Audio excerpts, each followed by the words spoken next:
सलाम अलैकुम। हाँ खैर सल्ला तू सुना। और मैं यार आजकल बड़ा मसरूफ हाँ। नहीं अपना फसला दरखान और दे घर सटना बंब ते बंब सट के ते मैं अपने ना टेंशन ना लाए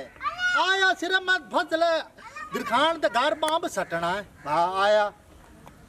हाल ओए आए दाड़ियो आए तो इंडिया दा जसूस आया वदा ये तो बंब सट्टू है मैं जाके इन्हां दे घर दसे ना इदी समाणी नु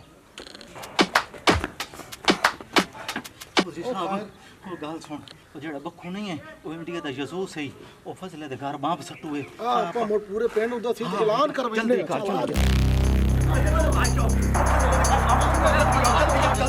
जल्दी आओ जल्दी आओ ओदी समाणी तो जाके दसी ओदा मरोद आए करतूत करंदा बड़ा ओ चली ओदे घरे चल भरजाइया गल दसा तेरा मरोद इंडिया दा जसूस ओ फजले दरखान दे घर बंब सट्टू है हाल मेरा मर्द यूज नहीं है ओ भरजाई नाल ईमान ते मेरा यकीन कर मैं इना अखी नाल वेखे ते इना कन्ना नाल सुनिया ओ फजले दरखान दे घर बंब सट्टू भी ने नहीं मेरा मर्द यूज है ही नहीं अगर यो है तो पहले फिर मैं मारसा ओ भरजाई ये गल सच्ची है याद है अखी नाल दिखा नाल ਅਸੀਂ ਤੈਨੂੰ ਵਿਖਾਈਨੇ ਆ ਠੋਰਿਆ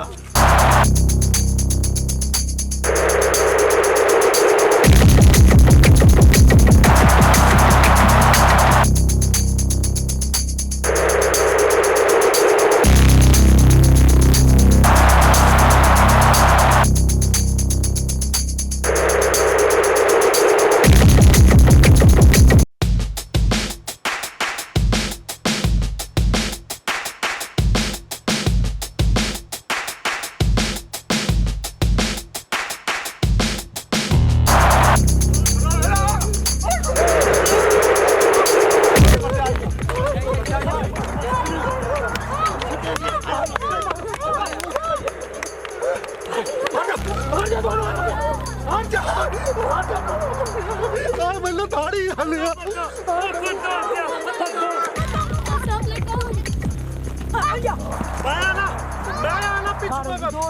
पीछे पीछे जाओ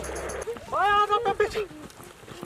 आ शन्नी क्या ही बीमारी है और तू क्या उन्हें लाई वाली है शन्निया तू फस गया रानी घर बम सट्टू है तू इंडिया दा जासूस हैगा आ शन्निया आ तैनू केड़े कंजर दसिया है मैंने बाबर दसिया हैगा अरे बाबरीया ओ क्या लेना या क्यों कूड़ मारे बंब सट्टण दा